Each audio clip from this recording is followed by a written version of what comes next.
এরপরে প্রশ্ন করেছেন কাঠগোলাপ এআইডি থেকে আপনি বাসর রাতে নামাজ পড়া কি জরুরি? জরুরি হলে পড়ার পদ্ধতি কি?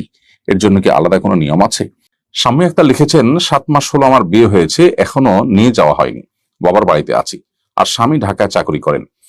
আমার বাবা মা চান আমি বাবার এলাকা চাকরি করে বাবার বাসাতেই থাকি, এজন্য আমাকে প্রতিনিয়ত চাপ প্রয়োগ করা হয়, কিন্তু আমি চাই আমার স্বামীর সাথে থাকতে, এমন অবস্থা আমার করণীয় কি? এরপরের প্রশ্ন হলো, আমি একজন গণিতের টিচার, 2-4 জন ছাত্রীর বাড়িতে গিয়ে প্রাইভেট পড়াই, এর মধ্যে একজন প্রাপ্তবয়স্ক মেয়েও আছে, তাকে আলাদা পড়াই, সে অবশ্য বোরকা পরিহিত থাকে, এটা কি শরিয়া সমর্থন করে?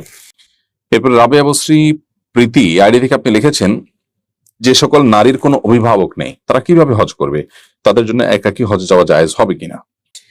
এরপরে প্রশ্ন করেছেন, আমি গর্ভবতী, প্রস্রাবে ইনফেকশন, বারবার প্রস্রাব হয়, এই জন্য বেশিক্ষণ ওযু ধরে রাখতে পারি না, ওযুর কষ্টের কারণে নামাজও ছুটে যাচ্ছে, এই অবস্থায় কি আমি তায়াম্মুম করে নামাজ পড়তে পারবো? এরপরে ফাহিমা সুলতান আপনি লিখেছেন, আমি রোজা রাখতে পছন্দ করি, তাই নফল রোজা রাখি, কিন্তু আমার আব্বু আমার সুস্থতার কথা চিন্তা করে একটানা রোজা রাখতে মানা করেছেন, এমন অবস্থায় একটানা রোজা রাখলে পিতার বিরুদ্ধাচরণের দায় আমি গুনাহগার হব কিনা? এরপর যে আমি দেখতে পাচ্ছি আবরার মোহাম্মদ লাবিব আপনি লিখেছেন, সৎ মেয়ের জামাইয়ের সাথে কি সৎ শাশুড়ি দেখা করতে পারবেন? চলুন তাহলে আর বিলম্ব না করে প্রশ্নোত্তরের আলোকিত ভুবনে আমরা প্রবেশ করি। এরপর প্রশ্ন হলো, আমি একজন গণিতের টিচার, 2-4 জন ছাত্রীর বাড়িতে গিয়ে প্রাইভেট পড়াই, এর মধ্যে একজন প্রাপ্তবয়স্ক মেয়েও আছে, তাকে আলাদা পড়াই, সে অবশ্য বোরকা পরিহিত থাকে, এটা কি শরিয়া সমর্থন করে? উত্তর হলো যে পর্দা রক্ষা করে আপনি আপনার শিক্ষার্থীকে পড়াতে পারেন, সেটাতে কোনো অসুবিধা নেই। তবে একটি মেয়েকে আলাদা করে পড়াচ্ছেন, সে আবার প্রাপ্তবয়স্ক বা পর্দার বিধান তার জন্য প্রযোজ্য হয় এরকম, তাহলে এই মেয়েকে পড়ানোর সময় আপনাকে বিশেষভাবে লক্ষ্য করতে হবে যে সে একে তো পর্দার আড়ালে থাকবে, দ্বিতীয় হলো যে নির্জনতা যেন না থাকে, অর্থাৎ একটা কক্ষে শুধুমাত্র এই টিচার এবং শিক্ষার্থী শুধু এরকম যেন না থাকেন, হতে পারে সেটা ড্রয়িং রুমের এমন একটা জায়গায় যে জায়গায় আসলে সবার চলাফেরা আছে, এখানে নির্জনতার বিষয়টা নেই, এবং পাশাপাশি সে পরিপূর্ণ পর্দার মধ্যে থাকবে, আপনি নিজেকে ফিতনা থেকে বাঁচিয়ে রাখতে পারবেন, সে নিশ্চয়তা থাকবে, তাহলে সেক্ষেত্রে আপনি সেখানে তাকে পাঠদান করতে পারেন। এরপরে রাবেয়া বসরি প্রীতি আইডি থেকে আপনি লিখেছেন, যে সকল নারীর কোনো অভিভাবক নেই তারা কিভাবে হজ করবে, তাদের জন্য একাকী হজে যাওয়া জায়েজ হবে কিনা? বোন রাবেয়া, নবী করিম সাল্লাল্লাহু আলাইহি সাল্লাম পরিষ্কার ভাবে আমাদেরকে নিষেধাজ্ঞা আরোপ করেছেন, লা তুসাফিল মারআতু ইল্লা মা'আজি মাহরামিন, কোন নারী মাহরাম ছাড়া সফর করবে না। হজ করার জন্য যেহেতু দূর থেকে যারা আমরা হজ করবো তারা যদি মাহরামের সাথেই যেতে হবে, অতএব দূর থেকে যারা যাবেন তারা মাহরামের সাথেই হজ করতে হবে। কোন নারী তার জন্য যদি তার সাথে যাওয়ার মতো কোনো মাহরাম না থাকে, তাহলে তার জন্য হজ ফরজই হয় না, বিধায় শরিয়া বিধানকে লঙ্ঘন করে আপনার হজে যাওয়ার প্রয়োজন নেই।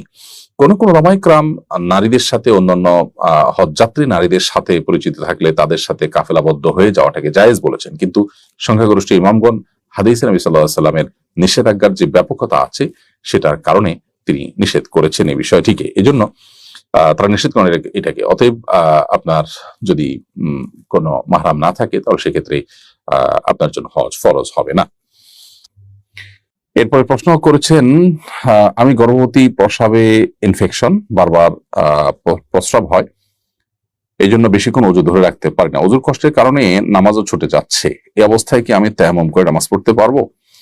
বোন, বারবার ওযু করতে হয়, এই অজুহাতে আপনি তায়াম্মুম করতে পারেন না। আপনি যদি ওযু করতে অপারগ হন তাহলে সেক্ষেত্রে আপনি তায়াম্মুম করতে পারবেন, একটু কষ্ট হয় সেটার জন্য আপনি তায়াম্মুম বারবার করতে পারেন। এখন কথা হলো যে গর্ভবতী অবস্থায় আপনার মুভমেন্ট করা যদি অনেক কঠিন হয়, তাহলে সেক্ষেত্রে আপনি যেটা করতে পারেন যে জোহর ওয়াক্তের শেষ ওয়াক্তে গিয়ে আপনি ওযু করে একসাথে যদি জোহর আসর পড়ে ফেললেন, একেবারে শেষ ওয়াক্তে গিয়ে পড়লেন আর আসর প্রথম ওয়াক্তে পড়লেন, এইভাবে কাছাকাছি 2 ওয়াক্ত নামাজ আপনি পড়তে পারেন, মাগরিব এশার ক্ষেত্রে এটা করতে পারেন, এভাবে আপনার কষ্ট কিছুটা লাঘব করতে পারেন। কিন্তু ওযু করার সক্ষমতা যতক্ষণ আছে ততক্ষণ পর্যন্ত আপনি ওযু না করে তায়াম্মুম করবার যে সুযোগ আপনি চাচ্ছেন সেটি আসলে করার সুযোগ নেই, এটা তখনই করতে পারেন যখন ওযু করার কোনো ক্ষমতা আপনার থাকবে না। পরে প্রশ্ন করেছেন কাঠগোলাপ এআইডি থেকে আপনি, বাসর রাতে নামাজ পড়া কি জরুরি? জরুরি হলে পড়ার পদ্ধতি কি? এর জন্য কি আলাদা কোনো নিয়ম আছে? এর উত্তর হলো যে বাসর রাতে 2 রাকাত নামাজ পড়া স্বামী স্ত্রী নবদম্পতি তাদের জন্য এটা ফরজ কিংবা ওয়াজিব বা আবশ্যক কোনো কিছু নয়, এটাকে মুস্তাহাব বলেছেন ওলামায়ে-কেরাম। অতএব সাধারণ নফল নামাজের মতো 2 রাকাত নামাজ পড়তে হবে, এর জন্য আলাদা কোনো নিয়ম নেই, আলাদা কোনো সিস্টেম বা পদ্ধতি আলাদা করে বলা নেই। বিধায় 2 রাকাত নামাজ সাধারণ নিয়মে স্বাভাবিক নিয়মে পড়লেই মুস্তাহাব আদায় হয়ে যাবে, আর কোনো কারণে যদি না পড়ে থাকেন কেউ তাতেও কোনো গুনাহ হবে না। পর্যায়ে আমি দেখতে পাচ্ছি আবরার মোহাম্মদ লাবিব, আপনি লিখেছেন সৎ মেয়ের জামাইয়ের সাথে কি সৎ শাশুড়ি দেখা করতে পারবেন?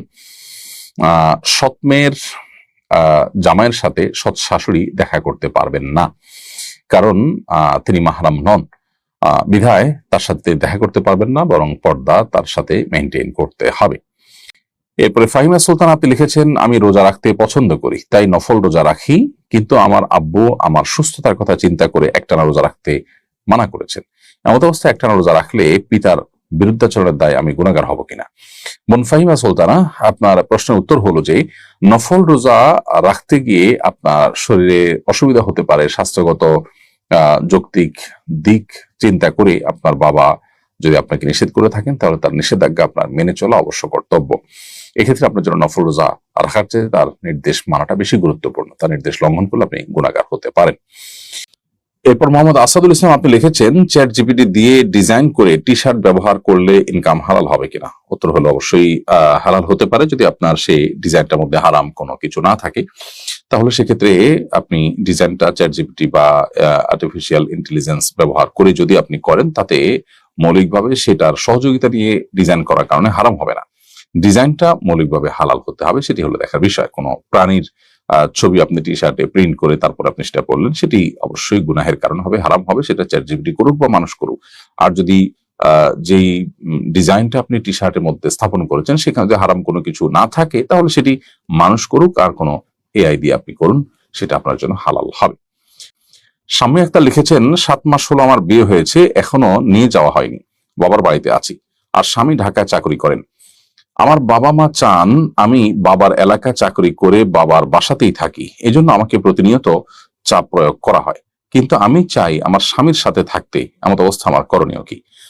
বোন শাম্মী আক্তার, বাবা মা আপনাকে যে আদেশ করছেন সে আদেশটা কোনো ন্যায্য নির্দেশ নয়, অতএব বাবা মার এরকম আদেশ পালন করা আপনার জন্য আবশ্যক নয়। বিবাহের পর আপনি স্বামীর অধীনস্থ এবং স্বামীকে আপনি অভিভাবক রূপে গ্রহণ করে তার সাথে আপনি সংসার করবেন এবং তার সাথে আপনি বসবাস করবেন। বাবা মা যদি এক্ষেত্রে আপনাকে বলেন যে না, আপনি বাবা মার এলাকাতে থাকেন এবং চাকরি করে তাদেরকে টাকা পয়সা দেন, স্বামীর কথা না শুনেন, স্বামীর সাথে তার এলাকাতে বা তার বাসায় না থাকেন, তাহলে বাবা মার এই চাওয়াটা অন্যায্য চাওয়া।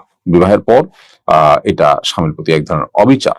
অতএব বাবা মা কোনো অন্যায় নির্দেশ করলে সেটা কিন্তু আমরা মানতে বাধ্য নই। বিনয়ের সাথে তাদেরকে এই সীমাবদ্ধতার কথা জানিয়ে দেওয়া দরকার যে আসলে স্বামীর হক যেটি রয়েছে সেই হক নষ্ট করবার সুযোগ আসলে নেই। আল্লাহ সুবহানাহু ওয়া তাআলা স্বামী স্ত্রী উভয়কেই পরস্পরের যে হক আছে, কর্তব্য আছে, সেটা আদায়ের জন্য আল্লাহ জিজ্ঞাসাবাদ করবেন। অতএব মা বাবাকে বিনয়ের সাথে নিজের অপারগতার কথা, কেন আপনি অপারগ সেটা বুঝিয়ে আপনি আপনার মতো করে স্বামীর সাথে বা স্বামীর এলাকাতে বসবাস করা বা স্বামীর বাসায় বসবাস করার বিষয়টিকে আপনাকে অগ্রাধিকার দিতে হবে।